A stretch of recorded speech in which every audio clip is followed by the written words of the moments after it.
श्री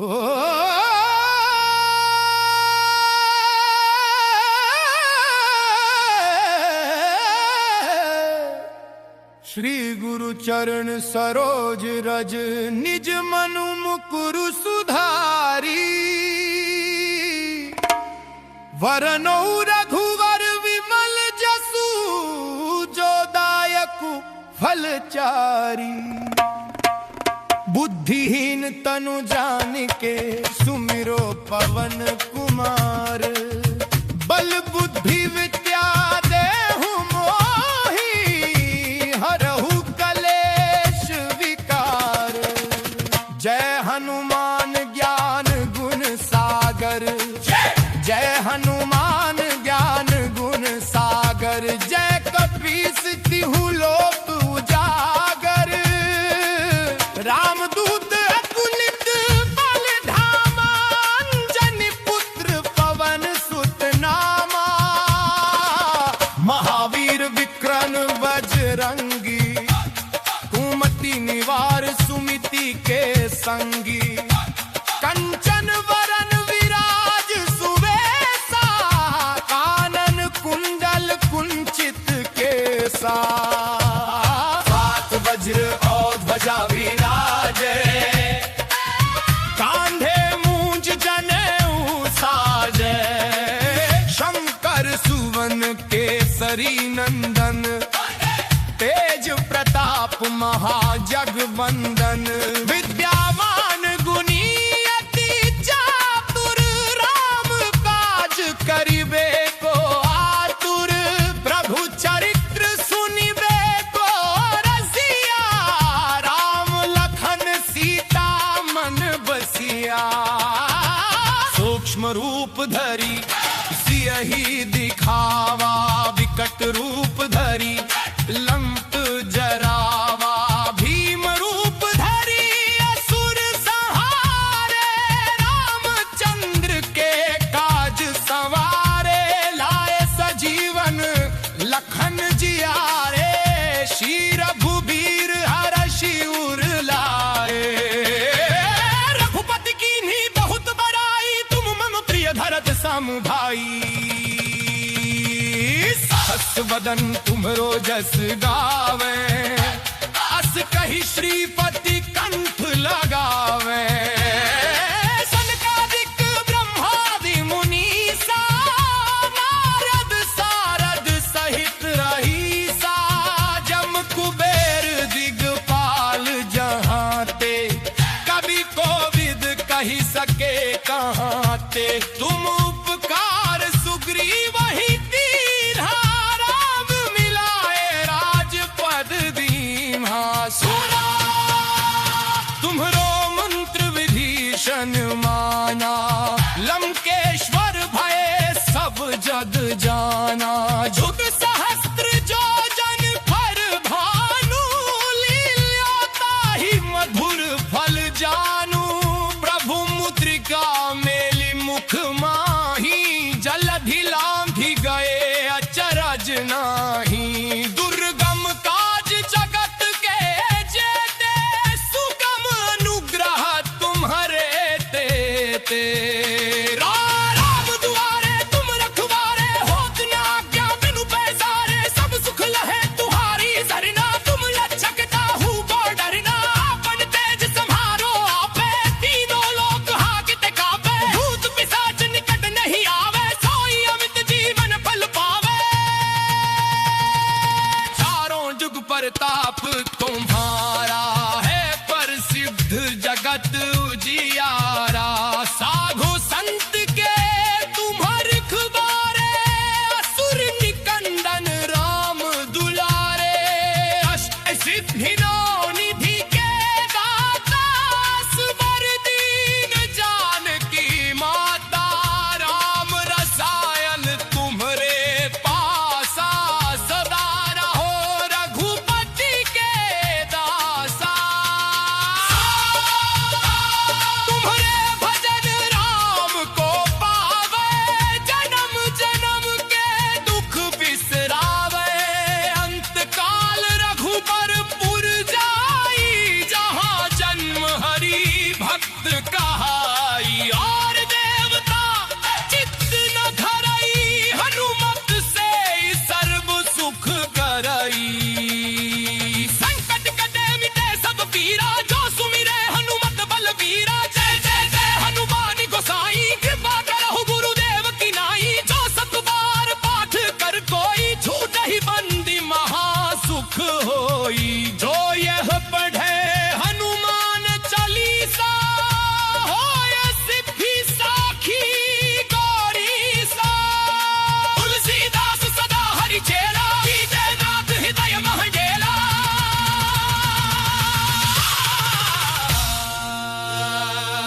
श्री गुरु।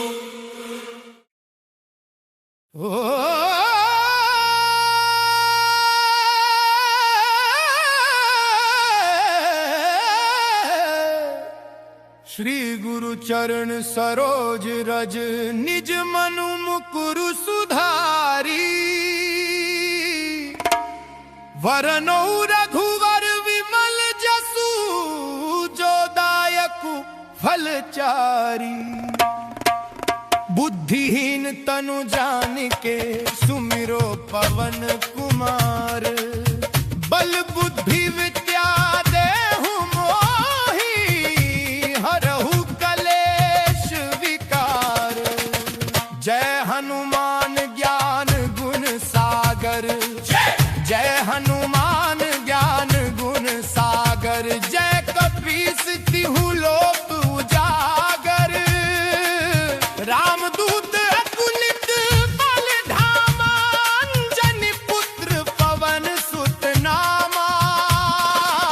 महावीर विक्रम बजरंगी। कुमति निवार सुमिति के संगी। कंचन वरन विराज सुवेसा। कानन कुंडल कुंचित केसा। हाथ वज्र और ध्वजा विराजे। कांधे मूंज जनेऊ साजे। शंकर सुवन केसरी नंदन। तेज प्रताप महाजगवंदन। विद्यावान गुणी अति चातुर। राम काज करिबे को आतुर। प्रभु चरित्र सुनिबे को रसिया। राम लखन सीता मन बसिया। सूक्ष्म रूप धरि सियहि दिखावा। विकट रूप धरि लंक जरावा। भीम रूप धरि असुर संहारे। रामचंद्र के काज संवारे। लाए सजीवन लखन जियारे। श्री रघुबीर हरषि उर लाए। रघुपति कीन्ही बहुत बड़ाई। तुम मम प्रिय भरत सम भाई। सहस वदन तुम्हरो जस गावे। अस कहि श्रीपति कंठ लगावे। सनकादिक ब्रह्मादि मुनीसा। नारद सारद सहित रहीसा। जम कुबेर दिगपाल जहाते। कवि कोविद कहि सके कहाते। तुम उपकार सुग्रीव ही दीन्हा। राम मिलाए राजपद दीन्हा। सुना तुम्हरो मंत्र विभीषण माना। लंकेश्वर भय सब जग जाना। जुग सहस्त्र जो जन पर भानु। लील्योताहि मधुर फल जानू। प्रभु मुद्रिका मेलि मुख माही। जलधि लांघि गए अचरज नाही। दुर्गम काज जगत के जेते। सुगम अनुग्रह तुम्हरे तेते। राम दुआरे तुम रखवारे। होत न आज्ञा बिनु पैसारे। सब सुख लहे तुम्हारी सरना। तुम लक्षक ताहू को डरना। आपन तेज सम्हारो आपे। तीनों लोक हाकित कापे। भूत पिशाच निकट नहीं आवे। सोई अमित जीवन फल पावे। चारों जुग परताप तुम्हारा है। प्रसिद्ध जगत उजियारा। साधु संत के तुम रखवारे। असुर निकंदन राम दुलारे। अष्ट सिद्धि नौ निधि के दाता। सुबर दीन जानकी माता। राम रसायन तुम्हरे पासा। सदा रहो रघुपति के दासा। तुम्हरे भजन राम को पावे। जन्म जन्म के दुख बिसरावे। अंत काल रघुबर पुर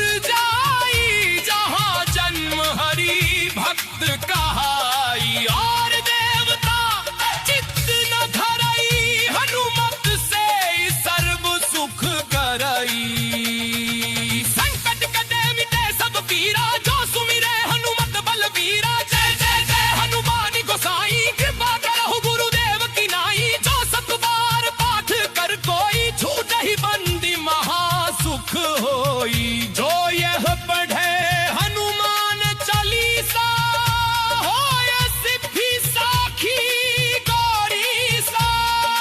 तुलसीदास सदा हरि चेला, कीजे नाथ हृदय महडेला।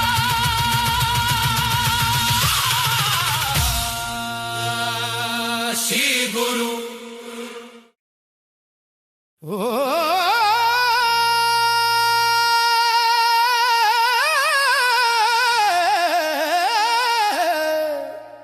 श्री गुरु चरण सरोज रज, निज मनु मुकुरु सुधारी। वरनौ रघुवर विमल जसु, जो दायकु फलचारी। बुद्धिहीन तनु जानिके, सुमिरो पवन कुमार। बल बुद्धि विद्या देहु मोहि, हरहु कलेश विकार। जय हनुमान ज्ञान गुण सागर, जय हनुमान ज्ञान गुण सागर। जय कपीस तिहु लोक उजागर। रामदूत अतुलित बल धामा, अंजनी पुत्र पवन सुत नामा। महावीर विक्रम बजरंगी, कुमति निवार सुमिति के संगी। कंचन वरन विराज सुवेसा, कानन कुंडल कुंचित केसा। सात वज्र और ध्वजा विराजे, कांधे मूंज जनेऊ साजे। शंकर सुवन केसरी नंदन, तेज प्रताप महाजगवंदन। विद्यावान गुणी अति चातुर, राम काज करिबे को आतुर। प्रभु चरित्र सुनिबे को रसिया, राम लखन सीता मन बसिया। सूक्ष्म रूप धरी सियहि दिखावा, विकट रूप धरी लंक जरावा।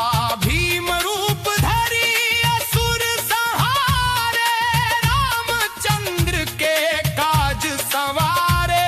लाए सजीवन लखन जियारे, श्री रघुबीर हरषि उर लाए।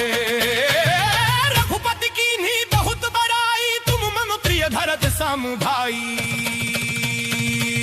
सहस वदन तुम्हरो जस गावे, अस कहि श्रीपति कंठ लगावे। सनकादिक ब्रह्मादि मुनीसा, नारद सारद सहित रहीसा। जम कुबेर दिगपाल जहाते, कवि कोविद कहि सके कहाते। तुम उपकार सुग्रीव ही दीन्हा, राम मिलाए राजपद दीन्हा। सुना तुम्हरो मंत्र विभीषण माना, लंकेश्वर भय सब जग जाना। जुग सहस्त्र जो जन पर भानु, लील्योताहि मधुर फल जानू।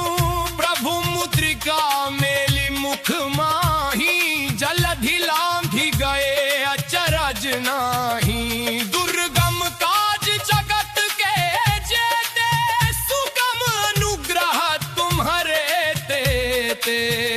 राम दुआरे तुम रखवारे, होत न आज्ञा बिनु पैसारे। सब सुख लहे तुम्हारी सरना, तुम रक्षक ताहू को डरना। आपन तेज सम्हारो आपे, तीनों लोक हाकित कापे। भूत पिशाच निकट नहीं आवे, सोई अमित जीवन फल पावे। चारों जुग परताप तुम